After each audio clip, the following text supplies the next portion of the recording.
ನಮ್ಮ Sahyadri news channel ಅನ್ನು YouTube, Facebook ಹಾಗೂ ಇನ್ಸ್ಟಾಗ್ರಾಂನಲ್ಲಿ ನೋಡಿ. ಸಬ್ಸ್ಕ್ರೈಬ್, ಲೈಕ್ ಮತ್ತು ಶೇರ್ ಮಾಡಿ ಪ್ರೋತ್ಸಾಹಿಸಿ. ಭ್ರಷ್ಟಾಚಾರದ ಕೂಪದಲ್ಲಿ ಮುಳುಗಿದೆ ಅನ್ನೋದಕ್ಕೆ ಕಾಂಗ್ರೆಸ್ಸಿನ ಶಾಸಕರೇ ಸಾಕ್ಷಿಯನ್ನು ಕೊಟ್ಟಿದ್ದಾರೆ. ಬಡವರಿಗೆ ಸೂರು ಕೊಡಬೇಕು ಅನ್ನೋ ಹಿನ್ನೆಲೆಯಲ್ಲಿ ಸಂದರ್ಭದಲ್ಲಿ housing board cooperation, housing society, housing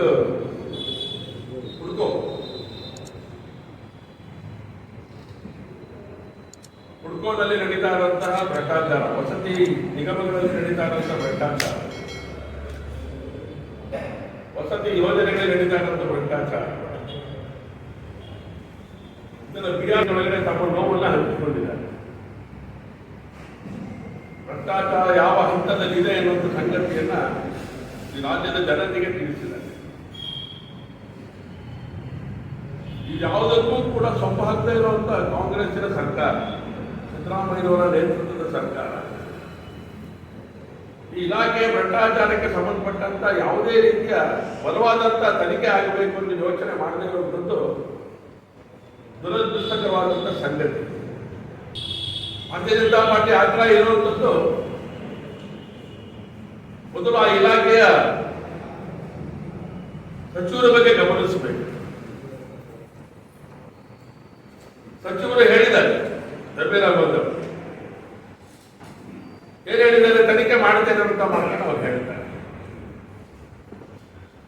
ನಿಮ್ಮ ಮೂಗಿನ ಅಡಿಯಲ್ಲಿ ನಡೀತಾ ಇರುವಂತ ಈ ಭ್ರಷ್ಟಾಚಾರಕ್ಕೆ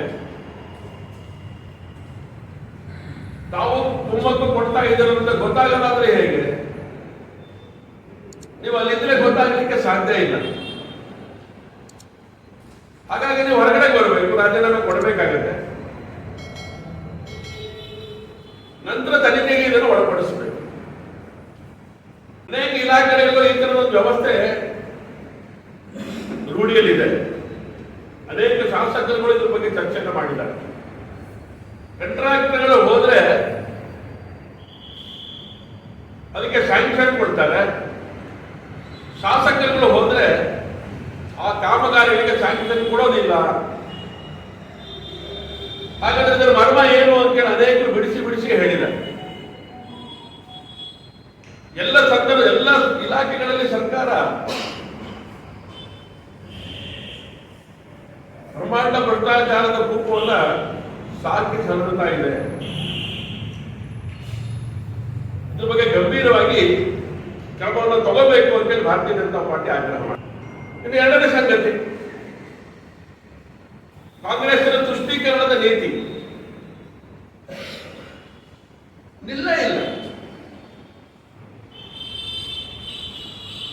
ಸ್ವಾತಂತ್ರ್ಯ ಪೂರ್ವದಲ್ಲೂ ಕೂಡ ಆ ರೀತಿ ಪ್ರಯತ್ನ ನಡೆದಂತ ಪರಿಣಾಮ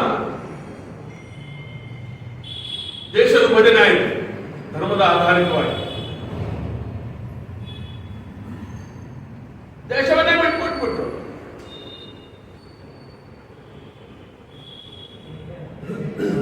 ಅದಾದ ನಂತರ ಕಾಶ್ಮೀರದ ಬಗ್ಗೆ ಚರ್ಚೆ ಶುರು ಆಯಿತು ಈ ದೇಶದಲ್ಲಿ. ಆ ಕಾಶ್ಮೀರ ಉಳಿಬೇಕು ಅಂತೇಳಿ ಯೋಚನೆ ಮಾಡಿದಾಗ ಆರ್ಟಿಕಲ್ 370 ಯಾವುದೇ ಕಾರಣಕ್ಕೂ ಹಾಕಬಾರದು ಅಂತ ಹೇಳಿ ನೆಹರು ಮಂತ್ರಿಮಂಡಲಕ್ಕೆ ಆಗ್ರಹ ಪಡೆದಂತವರು ಸಾಮಾನ್ಯರಲ್ಲ.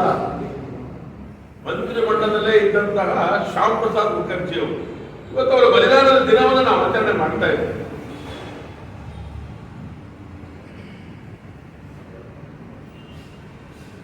ಸೊ ಅವತ್ತು ತುಷ್ಟೀಕರಣದ ನೀತಿಯನ್ನು ಅನುಸರಿಸಿದ್ರಿ.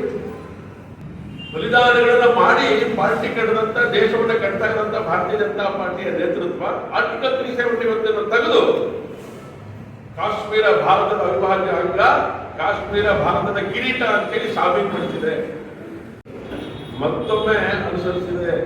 ವಸತಿ ಕೊಡುವಂತ ಸಂದರ್ಭದಲ್ಲಿ 15% ಅವರಿಗೆ ಮೀಸಲಿಡಬೇಕು ಅಂತ ಯೋಚನೆ ಮಾಡಿರುವಂಥದ್ದು.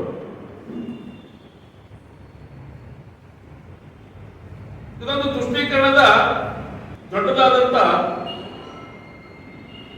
ಒಂದು ಕಾರ್ಯ ಮಾಡಿರುವಂಥದ್ದು, ಘೋರ ಅಪರಾಧದ ಕಾರ್ಯ ಅಂತ ನಾನು ಭಾವಿಸ್ತೇನೆ. ಅವರಿಗೆ ಸೂರು ಕೊಡಬೇಡಿ ಅಂತ ಹೇಳೋದಿಲ್ಲ. ಅವರು ಅಲ್ಪಸಂಖ್ಯಾತ ಇಲಾಖೆಗಳಿಗೆ ಅಲ್ಪಸಂಖ್ಯಾತ ಇಲಾಖೆಯ ಮೂಲಕ ಕಾರ್ಯವನ್ನು ಮಾಡಲಿಕ್ಕೆ ಈಗಾಗಲೇ ಸಿದ್ಧತೆಗಳನ್ನು ನಡೆಸಿದೆ ಸರ್ಕಾರಗಳು.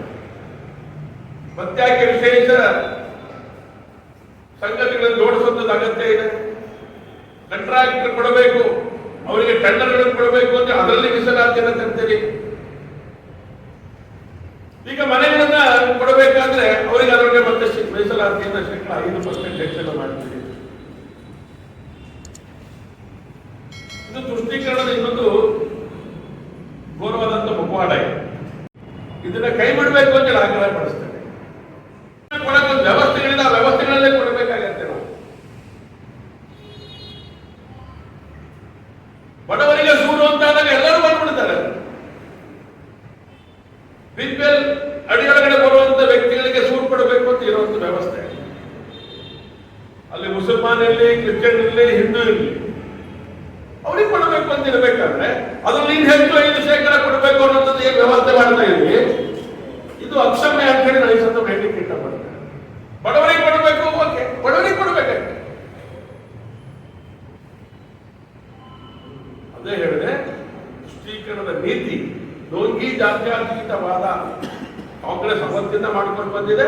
ಸೋಡೋ ಸೆಕ್ಯುಲರಿಸಮ್ ಅನ್ನೋ ಮಾತನ್ನ ಅವತ್ತು ಲಾಲ್ಕೆಟ್ ನಾಡವಾಡಿ ಬಹಳ ಪದಪ್ರಯೋಗಗಳನ್ನು ಮಾಡ್ತಾ ಇದ್ದರು. ಅದು ಬಿಟ್ಟಿಲ್ಲ ಕಾಂಗ್ರೆಸ್. ಹಾಗಾಗಿ ಲೋಂಗಿ ಜಾತ್ಯತೀತವಾದವನ್ನ ಕಾಂಗ್ರೆಸ್ ಕೈ ಬಿಡಬೇಕು. ಸರ್ವರಿಗೂ ಸೂರು ಕೊಡುವಂತ ವ್ಯವಸ್ಥೆನ ಬಡವರು ಯಾರಿದ್ದಾರೆ ಬಿಪಿಎಲ್ ಹೋಲ್ಡರ್ ಅವರಿಗೆ ಕೊಡುವಂತ ಕೆಲಸಕ್ಕೆ ಕೈ ಹಾಕಬೇಕು. ಅಲ್ಲಿ ಮೀಸಲಾತಿಯನ್ನು ತರುವಂತದ್ದು ಅಗತ್ಯ ಇಲ್ಲ, ತರು ಕೂಡುದು ಅಂತೇಳಿ ಆಗ್ರಹವನ್ನು